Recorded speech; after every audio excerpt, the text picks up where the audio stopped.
हाँ तो दोस्तों, इस वीडियो के अंदर हम स्टार हेल्थ इंश्योरेंस के आईपीओ के बारे में बात करेंगे और जानेंगे कि इस आईपीओ के अंदर आपको कितना लिस्टिंग गेन मिल सकता है और अगर आपको इसमें अलॉटमेंट मिलता भी है तो क्या इसको आपको लॉन्ग टर्म के लिए रखना चाहिए या नहीं, तो उसके बारे में हम इस वीडियो में बात करने वाले हैं। तो चलिए शुरू करते हैं। देखिए, ये जो कंपनी है ये 2006 में इनकॉर्पोरेट हुई थी। तो देखा जाए तो अराउंड 15 साल इस कंपनी को इस मार्केट में हो चुके हैं। तो देखिए, ये कंपनी क्या काम करती है। देखिए, ये जो कंपनी है ये हेल्थ इंश्योरेंस प्रोवाइड करवाती है। देखिए, हेल्थ इंश्योरेंस क्या होगा ये आप सभी को पता ही होगा कि ये एक इंश्योरेंस एक तरीके का ऐसा इंश्योरेंस होता है जिसमें आप हर महीने प्रीमियम पे करते हो। फिर अगर आपको कभी भी कोई बीमारी हो जाती है तो उसके लिए आपकी इंश्योरेंस कंपनी जो एक लिमिट होती है वहाँ तक वो पे करते हैं। तो देखिए, यहाँ पर अगर हम 2021 में ये पूरे फाइनेंशियल ईयर में अगर हम कंपनी के मार्केट शेयर की अगर हम बात करेंगे तो ये नंबर 15.8% पे, यानी कि अगर 100 पॉलिसीज अगर बिकती है तो उसमें से 15.8 पॉलिसीज यहाँ पे जो स्टार हेल्थ इंश्योरेंस है इसकी बिकती है। तो देखा जाए तो काफ़ी अच्छा मार्केट शेयर है क्योंकि इतना ज़्यादा कंपटीशन इस सेक्टर में अभी है। तो उसके हिसाब से अगर हम देखेंगे ये मार्केट शेयर काफ़ी अच्छा है। उसके अलावा अगर हम बात करेंगे तो ये जो कंपनी है ये रिटेल हेल्थ प्रोवाइड करवाता है, ग्रुप हेल्थ इंश्योरेंस, यानी कि जो आपके पूरे फैमिली का अगर आपको साथ में हेल्थ इंश्योरेंस करवाना होता है तो उसको बोलते हैं ग्रुप हेल्थ इंश्योरेंस। और ये तीसरा है पर्सनल एक्सीडेंट, जो एक्सीडेंट का इंश्योरेंस होता है ये वो है। फिर उसके बाद में ओवरसीज ट्रैवल, देखिए आप बाहर जाते हैं तो बाहर अगर कुछ भी हो जाए तो उसके रिलेटेड जो इंश्योरेंस होता है वो भी ये कंपनी प्रोवाइड करवाती है। देखिए, काफ़ी अच्छा मार्केट इनके पास अवेलेबल है। और ये जो कंपनी है स्टार हेल्थ इंश्योरेंस, इनके जो प्रमोटर्स है मतलब इनको जिसने बैक किया है वो राकेश झुनझुनवाला जी है। अराउंड 14.5% का जो होल्डिंग है इस कंपनी का वो राकेश झुनझुनवाला जी के पास है। अब देखिए, ये जो कंपनी है ये पॉलिसीज कैसे डिस्ट्रीब्यूट करती है। देखिए, एक तो है इंडिविजुअल एजेंट। देखिए, एजेंट आप सभी को पता ही होगा, कोई ना कोई एजेंट आपके पास आया होगा पॉलिसी से रिलेटेड। तो एक तो नॉर्मल इंडिविजुअल एजेंट हो गया। फिर उसके अलावा कॉर्पोरेट एजेंट बैंक।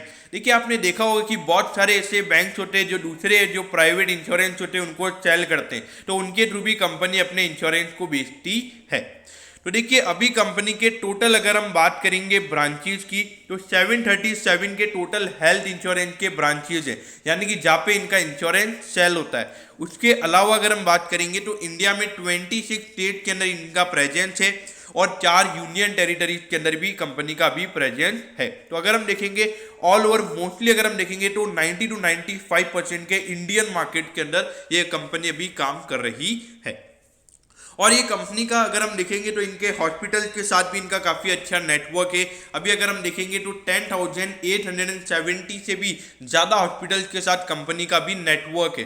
देखिए, इसका मतलब क्या है। देखिए, जो हॉस्पिटल्स के साथ यहाँ पे डायरेक्ट अगर ये कंपनी का जो मर्ज हो जाता है, मर्ज यानी कि अगर हम देखेंगे इनके साथ डायरेक्ट कंपनी नेटवर्क में आ जाती है, तो अगर किसी को भी कोई भी बीमारी होती है तो इस हॉस्पिटल में जाके जो कंपनी का जो हेल्थ इंश्योरेंस का कार्ड होगा उससे आप वो स्वाइप करके यहाँ पे वो सर्विस अवेल कर सकते हैं। अब देखिए, कंपनी की कॉम्पिटिटिव स्ट्रेंथ क्या है। तो देखिए, अगर हम देखेंगे हेल्थ इंश्योरेंस के टर्म्स में अगर हम देखेंगे तो इंडिया की सबसे बड़ी एक हेल्थ इंश्योरेंस ये कंपनी है। उसके अलावा अगर हम बात करेंगे जो नेटवर्क डिस्ट्रीब्यूशन के बारे में हमने बात की थी, ये जो हमने 737 ब्रांचेस कंपनी की टोटल, यानी कि इतने ब्रांचेस में टोटल कंपनी के इंश्योरेंस सेल होते हैं, तो देखा जाता है कि काफ़ी ज़्यादा वेल डाइवर्सिफाइड इनका वो हमें यहाँ पे नजर आता है। इसके अलावा अगर हम देखेंगे तो लगातार यहाँ पे कंपनी का इनोवेशन के ऊपर फोकस रहता है कि कैसे जो मार्केट में जो दूसरे हेल्थ इंश्योरेंसेज हैं उनके कंपैरिजन में कैसे नए प्रोडक्ट्स लाए जाए, तो वो भी हमें देखा जाए तो ये काफ़ी अच्छा हमें नजर आता है। उसके अलावा अगर हम देखेंगे तो कंपनी के क्लेम जो मैनेजमेंट है वो काफ़ी अच्छी है, क्योंकि देखा जाए 15 साल से हेल्थ इंश्योरेंस ये जो बिजनेस है ये काफ़ी रिस्की है। तो अगर देखा जाए तो अगर ये कंपनी लगातार अच्छे से परफॉर्म कर रही है तो ये काफ़ी अच्छा परफॉर्मेंस हमें माना जा सकता है। और कंपनी के जो फाइनेंशियल परफॉर्मेंस है वो भी काफ़ी अच्छे हैं। अब देखिए, ये जो कंपनी जो आईपीओ लेकर आ रही है इसका पीछे का रीज़न क्या है, ये कंपनी आईपीओ लेकर क्यों आ रही है। देखिए, आईपीओ के लाने का जो मेन रीज़न है जो कंपनी का जो इनसॉल्वेंसी लेवल है। देखिए, कंपनी के ऊपर अगर हम देखेंगे तो अभी ऑन डेट लगभग 650 करोड़ का डेट है, तो उसको कंपनी थोड़ा बहुत कम करेगी। और उसके अलावा जो कंपनी का जो कैपिटल इंप्रूवमेंट है वो भी यहाँ पे कंपनी अपना इंप्रूव करना चाहती है। अब अगर हम यहाँ पे कंपनी के फाइनेंशियल्स के पहले अगर हम बात करेंगे तो कंपनी के प्रमोटर्स कौन है, देखिए सेफ क्रॉप इन्वेस्टमेंट, उसके अलावा अगर हम बात करेंगे वेस्ट ब्रिज और राकेश झुनझुनवाला जी। राकेश झुनझुनवाला जी को आप में से सभी जानते होंगे।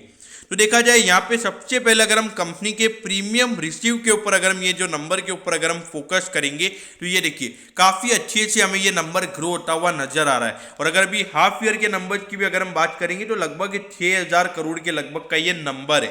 तो पूरे ईयर के हिसाब से अगर हम देखेंगे तो लगभग 12,000 करोड़ का ये नंबर हो सकता है। देखिए ये जो नंबर में इतनी अच्छी ग्रोथ हमें क्यों देखने को मिली है, क्योंकि अभी ये जो कोविड आया है जिससे लोगों के मन में जो हेल्थ इंश्योरेंस का जो अवेयरनेस है वो हमें बढ़ता हुआ नजर आ रहा है और जो पेनिट्रेशन है वो भी हमें यहाँ पे काफी अच्छे तरीके से बढ़ता हुआ नजर आ रहा है। तो ऐसे में ये जो हेल्थ इंश्योरेंस कंपनीज हैं आने वाले 4 से 5 साल इन कंपनीज के लिए काफी अच्छे हो सकते हैं। लेकिन आपको यहाँ पे मेन इश्यू ये लग रहा होगा कि कंपनी का ये जो 825 करोड़ का लॉस का नंबर है ये क्यों है, क्योंकि देखिए जो 2021 वाला जो ईयर था यहाँ पे जो क्लेम थे तो बहुत सारे लोगों को यहाँ पे हेल्थ इंश्योरेंस जो हेल्थ की प्रॉब्लम हुई थी कोविड की वजह से, तो यहाँ पे जो क्लेम थे वो काफ़ी ज़्यादा हो गए थे, तो इसीलिए हमें ये लॉस का नंबर देखने को मिला है। लेकिन देखिए ये जो कोविड वाली प्रॉब्लम है ये वंस इन अ डिकेड वाली प्रॉब्लम है, तो देखा जाए तो ऐसे कोई इश्यूज वाली बात मुझे यहाँ पे नजर नहीं आती है। मुझे लगता है आने वाले टाइम पे जो रेवेन्यू ग्रोथ हमें देखने को मिल रहा है तो एक बार ऑपरेटिंग लेवरेज यानी कि एक हद के पार अगर कंपनी के रेवेन्यू के नंबर हो जाएंगे तो कंपनी ऑटोमेटिकली एक अच्छे प्रॉफिटेबल में अच्छे प्रॉफिट में हमें आती हुई नजर आएगी। अब अगर हम आईपीओ के बारे में अगर हम बात करेंगे तो देखिए 30 नवंबर को ये आईपीओ ओपन होगा और है ना 2 दिसंबर को ये आईपीओ क्लोज हो जाएगा। अगर हम बात करेंगे कंपनी के आईपीओ प्राइस की तो देखिए 900 रुपीज़ का कट ऑफ प्राइस है और 16 शेयर्स का यहाँ पे लॉट है, तो यानी कि 14,400 रुपीज़ आपको एक लॉट के लिए लगेंगे। अगर हम इश्यू साइज की बात करेंगे तो 7,249 करोड़ का ये आईपीओ है, जिसमें से 2,000 करोड़ का फ्रेश इश्यू है। ये फ्रेश इश्यू यानी कि ये पैसा कंपनी के पास जाएगा, कंपनी अपनी ग्रोथ के लिए ये पैसे को यूज करेगी। अगर ऑफर फॉर सेल की अगर हम बात करेंगे तो ये नंबर है 5,249 करोड़ पे। ये कंपनी के प्रमोटर्स के पास जाएगा, जो कंपनी के जो शेयर होल्डर्स हैं जो अभी यहाँ पे अपना टेक बेच रहे हैं तो उनके पास ये पैसा जाने वाला है। लेकिन देखिए राकेश झुनझुनवाला जी यहाँ पे कोई टेक नहीं बेच रहे हैं क्योंकि सेलिंग शेयर होल्डर्स के अंदर उनका नाम नहीं था। अब देखिए यहाँ पे जो अलॉटमेंट डेट है यानी कि 7 दिसंबर को आपको पता चल जाएगा कि आपको अलॉटमेंट मिला है या नहीं। अगर आपको अलॉटमेंट नहीं मिलता है तो 8 दिसंबर को आपके डीमैट अकाउंट में रिफंड आ जाएगा।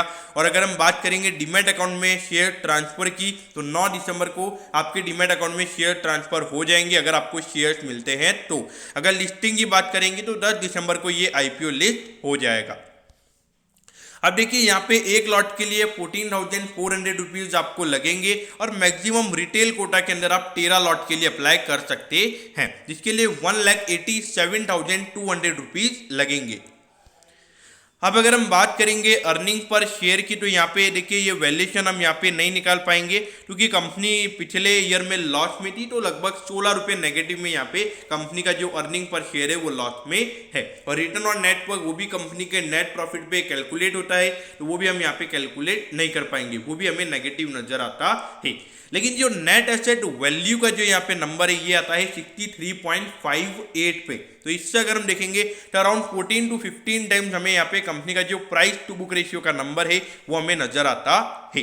तो यहाँ पर एट दी एंड अगर हम देखेंगे ये पूरी जो हमने कंपनी के बारे में बात की है तो एट दी एंड आपने क्या करना चाहिए। तो देखिए मेरे ख्याल से अगर लिस्टिंग गेन की अगर हम बात करेंगे तो मुझे लगता है कि अगर मार्केट नॉर्मल रहता है, अगर मार्केट 17,000 के नीचे नहीं जाता है तो मेरे ख्याल से अराउंड 30 to 40% के लिस्टिंग गेन्स आपको यहाँ पे मिल सकते हैं और उससे भी ज़्यादा यहाँ पे लिस्टिंग गेन हमें देखने को मिल सकते हैं, क्योंकि राकेश झुनझुनवाला जी की ये कंपनी है और हमने देखा है कि कभी भी राकेश झुनझुनवाला जी कोई भी कंपनी में स्टेक खरीदते हैं तो वो स्टॉक 10 से 15% ऐसे ही ऊपर चला जाता है। देखिए उनकी ये कंपनी है तो मेरे ख्याल से मार्केट में यहाँ पे डिमांड काफ़ी ज़्यादा रहेगी। आपके माइंड में ये भी क्वेश्चन होगा कि लगभग 7,000 करोड़ का आईपीओ है, लेकिन देखिए जो रिटेल कोटा है वो सिर्फ 10% है। तो अगर हम देखेंगे लगभग 6 से 7,000 करोड़ का रिटेल में हमको सब्सक्रिप्शन देखने को मिल रहा है, तो उसके हिसाब से अगर हम देखेंगे अराउंड 9 to 10 टाइम्स हमें ये सब्सक्राइब होता हुआ नजर आ सकता है। तो इसीलिए मेरे ख्याल से अगर long term point of view से भी अगर आप इन्वेस्ट करना चाहते हैं, एक long term investor point of view से, तो मेरे ख्याल से डेफिनेटली आपने इन्वेस्ट करना चाहिए। अब ऐसा मैं क्यों बोल रहा हूँ, क्योंकि देखिए तार हेल्थ इंश्योरेंस की अगर हम बात करेंगे 15% का मार्केट शेयर है। देयर इज नो डाउट कि ये मार्केट शेयर आने वाले टाइम पे कम होगा। देयर इज ये 100% पॉसिबिलिटी कि ये मार्केट शेयर आने वाले टाइम पे कम होगा। लेकिन जो हेल्थ इंश्योरेंस में जिस तरीके से लोगों की अवेयरनेस बढ़ रही है और जिस तरीके से इंडिया में जो मार्केट अवेलेबल है, अगर हम देखेंगे हार्डली 20 to 25% की पॉपुलेशन के पास अभी हेल्थ इंश्योरेंस है। तो अगर आप देखोगे ये 70 to 75% का मार्केट यहाँ पे अवेलेबल है। तो इसीलिए एक long term point of view से मेरे ख्याल से स्टार हेल्थ इंश्योरेंस एक काफी अच्छा स्टॉक हो सकता है। तो long term point of view से डेफिनेटली अप्लाई करना चाहिए। और लिस्टिंग इनकी अगर हम बात करेंगे, अगर मार्केट थोड़ा बियरिश वे में नहीं होता है तो डेफिनेटली वहां पे 40 से 50% के लिस्टिंग इन आपको मिल सकते हैं। तो दोस्तों मैं होप करता हूं कि आपको स्टार हेल्थ इंश्योरेंस के आईपीओ के बारे में सब कुछ पता चल गया होगा। अगर आपकी कोई भी क्वेरीज है तो आप कमेंट कीजिए, मैं जरूर आपके कमेंट पर रिप्लाई करूंगा। ओके दोस्तों, thank you, have a nice day.